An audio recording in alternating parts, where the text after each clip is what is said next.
Fisherman reels in his catch, then spots the odd creature in his net. One of the first things you learn as a fisherman is to expect the unexpected. On a hot day in July, fishermen learnt this lesson firsthand when a routine fishing excursion quickly took a shocking turn. What they reeled in from the waves wasn't an abnormally large catch or a rare sea creature.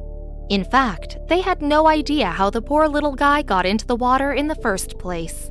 When the crew of Still Flying Charters in Orange Beach, Alabama set out on a routine excursion out of Perdido Pass, they were expecting it to be a normal day, or as normal as it gets while fishing in the Gulf of Mexico.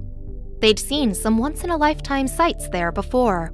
When you're fishing in the Gulf, you come across all kinds of marine life you probably wouldn't see on an average beach day. Dolphins, snapperfish, even some whales and manatees. It's not just a place of weird sights, but of weird sounds, too. Fishermen, like those with Still Flying Charters, are used to the sounds of the waves hitting the side of the boat, the wind whistling through their ears, and a fishing line getting pulled by something hungry beneath the waves. But on that day in July 2020, something was different. Since they ran a charter boat, the sounds of people oohing and aahing over the catches is all part of a normal day. A fisherman gets used to the ordinary sounds of a fishing excursion, so when a foreign sound reached their ears, they immediately knew something was wrong. Steve Cruz, the captain and owner of Still Flying Charters, quickly looked over the side of the boat at the waves below. The guests on the boat heard the sound too, a soft wailing noise, like someone or something struggling in the water. The wailing noise was coming from a tiny, furry creature struggling against the waves. Without skipping a beat, Cruz and his fellow fishermen grabbed their nets and started to do what they do best: fish. But what they pulled out of the water didn't have gills. It had a skinny body, 2 big floppy ears, and its eyes screwed up tightly against the current. He was struggling to stay up. Still Flying Charters explained of the creature on their Facebook page. It wasn't until they finally pulled the little guy out of the waves that they recognized it. It was a tiny orange kitten. Our catch of the day, Still Flying Charters wrote on Facebook. Looking at the poor kitten, it was clear that he had been through quite the ordeal. Just because he was finally safe on the boat didn't mean that he was going to survive.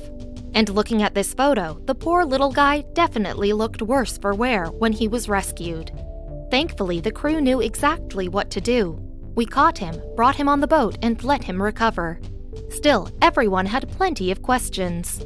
When Still Flying Charters posted the story on their Facebook page, they were bombarded with questions. How did this happen? Did the cat fall in from another boat? Was the cat being used as shark bait? Or was it something even more sinister? No one uses kittens for shark bait, Still Flying Charters was quick to point out. I used to commercial shark fish for a living. Never heard of anyone doing that. Many people were alarmed by the possibility that the cat didn't end up in the water by accident. I want to assume it was an accident, but there are a lot of mean people out there when it comes to animals. So you just don't know, one person commented on Facebook. As the fishing experts, Still Flying Charters have their own theory about how it happened. They think he was simply sucked out by the tide. Curiosity has been known to kill the cat in the past, after all. At least the little guy was scooped up before any real damage was done. That the crew knows of, that is. Now, the kitten is still fighting to recover. According to Still Flying Charters, the cat is still a little jumpy from the whole experience. He's hanging around the house because he's terrified inside. The charter company wrote on Facebook they had doubts that he would ever be able to coexist with people. That is, until he was adopted. As it turns out, the feral cat just needed some time and love in order to recover and find a forever home. Still, this story wasn't over yet. A few days later, Still Flying Charters got a letter in the mail. The letter was from PETA, and they had some choice words for Still Flying Charters. They thanked the crew for saving the cat and for being kind citizens, before reminding the fishermen that fish are living beings capable of feeling pain, just as cats are. Still Flying Charters didn't let the criticism about their occupation get them down. What wasn't controversial about the whole story was how they were able to save a cat from drowning, after all. Of course, the seriousness of the story didn't stop people from making jokes. That's the strangest looking catfish I've ever seen, someone commented on Facebook about the waterlogged cat. The cat probably is one of Still Flying Charters' weirdest catches. Can't say you see that every day, they admitted on Facebook. While we wait for the next cat update, people have offered up their name ideas for the little seafarer.